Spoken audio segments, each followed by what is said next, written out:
मंत्र साधना किसी भी परेशानी का आध्यात्मिक उपचार है और मंत्रों में भी शाबर मंत्रों का प्रभाव बहुत जल्द होता है, बहुत अकाट्य होता है। शाबर मंत्र भगवान शिव की दिव्य शक्तियों का ही एक अंश है। पूर्ण विश्वास से और श्रद्धा से किए गए शाबर मंत्र बहुत प्रभावी होते हैं।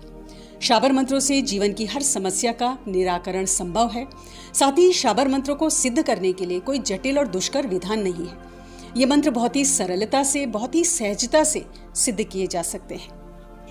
नमस्कार दोस्तों, आप सभी पर माँ का आशीर्वाद और बजरंगबली की कृपा सदैव बनी रहे। आज इस वीडियो में हम बात कर रहे हैं माँ दुर्गा के सिद्ध शाबर मंत्र की, जिसकी साधना बहुत सरल है, बहुत ही लाभकारी है।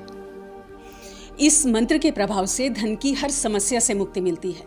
बेरोजगारी, निर्धनता, कर्ज की समस्या, बिजनेस में बार बार असफलता मिलना, अभाव, तनाव आदि सब दूर होते हैं। धन का निरंतर प्रवाह बना रहता है और बिजनेस में, नौकरी में सफलता मिलती है। अर्थात हर प्रकार की आर्थिक परेशानी से मुक्ति मिलती है। और आर्थिक समस्या के अलावा किसी भी अन्य प्रकार की कोई परेशानी है, कोई लंबी बीमारी है जिससे आप बहुत समय से जूझ रहे हैं, या किसी भी प्रकार की परेशानी, तनाव परिवार में बना हुआ है, इन सब चीज़ों से भी मुक्ति मिलती है। बहुत प्रभावी मंत्र है और पूर्ण विधि विधान के संग इसको जपने से, पूर्ण विश्वास और श्रद्धा से इसको जपने से माँ भगवती की कृपा अवश्य ही साधक को प्राप्त होती है। तो इसके विधि के बारे में आज हम जानेंगे और इस मंत्र को कैसे सिद्ध करना है, उस सिद्धि विधान के बारे में भी हम बात। तो सबसे पहले मैं उच्चारण कर रही हूँ माँ दुर्गा के इस सिद्ध शाबर मंत्र का। आप उच्चारण को ध्यान से सुनिए। ओम नमो भगवती पद्मावती सर्वजन मोहिनी सर्व कार्य कारिणी मम विकट संकट हरिणी मम मनोरथ पूर्णी मम चिंता चूर्णी ओम नमो ओम पद्मावती नमः स्वाहा। तो दोस्तों, मंत्र का उच्चारण अच्छे से समझ लें और मंत्र को अपनी कॉपी पर नोट कर लें। तो अब जानते हैं कि इस मंत्र की जप विधि क्या है, क्या नियम लागू होते हैं इस मंत्र की जप विधि में। उसके बाद किस प्रकार से इस मंत्र को सिद्ध किया जाना है, तो इसके सिद्धि विधान पर भी हम चर्चा करेंगे। तो पहले जप विधि के बारे में जानते हैं।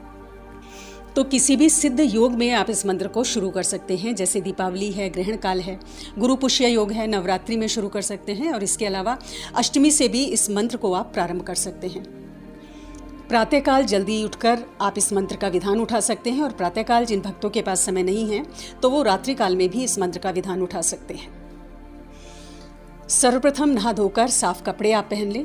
पूर्व या उत्तर दिशा में आपको एक लकड़ी की चौकी स्थापित करनी। उस चौकी पर लाल रंग का कपड़ा आपको बिछाना है। कपड़ा आपका पुराना ना हो, प्रयोग किया हुआ ना हो, इस चीज़ का आपको ध्यान रखना है। उस चौकी के ऊपर आपको माँ दुर्गा की मूर्ति या तस्वीर को स्थापित करना है। सर्वप्रथम गणेश पूजन करेंगे। ओम गं गणपति नमः इस मंत्र की एक माला का जप करेंगे। भगवान गणेश से इस साधना में सफलता का आशीर्वाद लेंगे। फिर आपको गुरु पूजन करना है। अपने गुरु मंत्र की एक माला का आपको जप करना है, गुरु का आशीर्वाद लें। भगवान शिव का ध्यान करें। ओम नमः शिवाय की एक माला आपको जप करनी है। भगवान शिव से, भोलेनाथ से इस साधना में सफलता का आपको आशीर्वाद लेना है।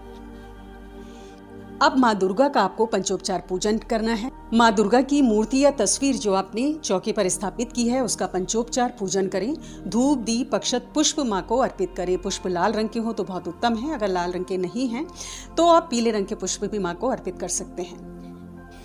नैवेद्य माँ को अर्पित करना है। नैवेद्य में रोज आपको 2 लौंग और 2 बताशे अर्पित करने हैं, लेकिन साधना के प्रथम दिन और आखिरी दिन आपको मिठाई माँ को अर्पित करनी है, सफ़ेद रंग की मिठाई। अब नारियल की बर्फ़ी हो या नारियल के लड्डू हो, या इसके अलावा खीर भी आप नैवेद्य में माँ को अर्पित कर सकते हैं। तो साधना के प्रथम दिन और आखिरी दिन आपको सफ़ेद मिठाई या खीर माँ को अर्पित करनी है। बाकी रोज़ आपको 2 लौंग और 2 बताशे का भोग लगाना है। अब दाएं हाथ में जल और अक्षत लेके आप संकल्प ले लें। माँ को अपना नाम बताएं और 21 दिन एक माला इस मंत्र की जप करने का आपको संकल्प लेना है। माँ को अपनी समस्या बतानी है आपको और माँ से समस्या के निवारण के लिए आपको प्रार्थना करनी है। भूल चूक की क्षमा याचना करें और जल को जमीन पर छोड़ दें। तो इस प्रकार से आपका संकल्प पूर्ण हुआ। इसमें जो आप आसन लेंगे वो ऊनी लाल रंग का आसन होना चाहिए। रुद्राक्ष की माला से आपको जप करना है। पूर्व या उत्तर दिशा की तरफ मुख कर आपको ये जप करना है। और एक चीज़ का आपको ध्यान रखना है कि जब आपका संकल्प पूरा हो जाता है तो मंत्र को नहीं छोड़ना है। संकल्प पूर्ण होने के बाद भी आपको इस मंत्र का नित्य एक माला जप करना चाहिए। अगर एक माला नहीं कर रहे हैं तो कम से कम 51 बार इस मंत्र का आपको रोज जप करना चाहिए। नित्य आप इसका जो जप करते हैं उसी से मंत्र को ऊर्जा मिलती है, मंत्र और ज़्यादा प्रभावी होता है और आपकी जो समस्या है उसका निवारण अति शीघ्र हो जाता है। इसका मानसिक जप भी कर सकते हैं। जब आप संकल्प उठा लेते हैं उसके बाद दिन में चलते फिरते आप इस मंत्र का मानसिक जप करते हैं तो उससे भी आपका आत्मबल बहुत विकसित होता है और मंत्र को शक्ति मिलती है, मंत्र की ऊर्जा बहुत बढ़ती है और जिस भी कार्य के लिए, मनोरथ के लिए आपने इस साधना को उठाया वो मनोरथ भी आपका जल्द पूर्ण होता है। तो इन 2 चीज़ों का आपको ध्यान रखना है। अब जब 21 दिन आपके इस मंत्र साधना के हो जाते हैं तो 21वें दिन माँ दुर्गा के मंदिर में जाकर श्रृंगार का सामान माँ को अर्पित करना है। एक लाल चुनरी और एक पानी वाला नारियल माँ को आपको अर्पित करना है। 1 या 3 कन्याओं को आपको भोजन कराना है, सामर्थ्य अनुसार दक्षिणा कन्याओं को देनी है और यथाशक्ति दान आप गरीबों को कर सकते हैं। और सिद्धि विधान के बारे में बताने से पहले कुछ जरूरी चीज़ें दोस्तों मैं आपको इसके बारे में बता दूं कि इसमें उच्चारण की शुद्धता का आपको बहुत ध्यान रखना है। मंत्र का कोई भी शब्द, कोई भी वर्ण उसके उच्चारण में अशुद्धि ना हो, इस चीज़ का आपको ध्यान रखना है। मंत्र को पहले एक कागज पर आप लिख लें, उसे याद कर लें। देख कर मंत्र पढ़ने से प्रभाव नहीं होता है। जब बिल्कुल सही और शुद्ध उच्चारण के संग बिना देखे मंत्र आप पढ़ पाएं, याद हो जाए मंत्र आपको अच्छी तरह से, तभी इस प्रयोग को आपको शुरू करना चाहिए।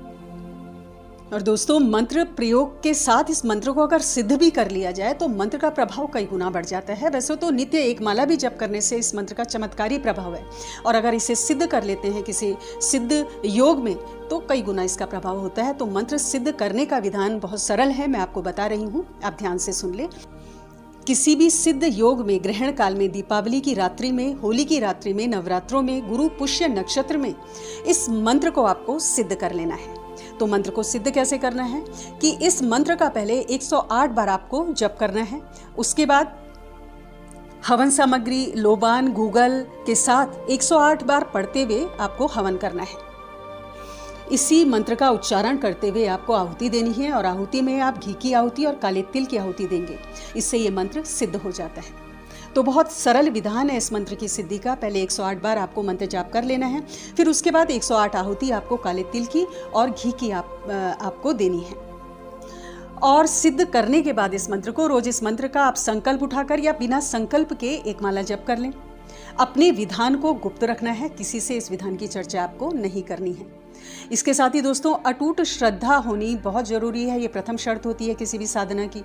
मन में ये भावना नहीं होनी चाहिए कि मंत्र काम करेगा या नहीं करेगा। मंत्र प्रयोग करते समय मन विचलित नहीं होना चाहिए। चित्त की स्थिरता, चंचल मन से की गई साधना सफल नहीं होती। तो चित्त की स्थिरता का आपको ध्यान रखना चाहिए। सिद्ध विधान है दोस्तों माँ दुर्गा के शाबर मंत्र का और अनुभूत है। जरूर करें आप इस मंत्र साधना को। किसी भी प्रकार की समस्या से आप जूझ रहे हैं या आर्थिक समस्या से आप जूझ रहे हैं तो इस मंत्र से बहुत जल्द आपको समस्या से मुक्ति मिल जाएगी। आज की वीडियो में इतना ही। अगली वीडियो में बहुत जल्द मिलती हूँ। तब तक के लिए अपना ध्यान रखें, स्वस्थ रहें, खुश रहें, मस्त रहें। जय माता दी, जय बजरंग बली।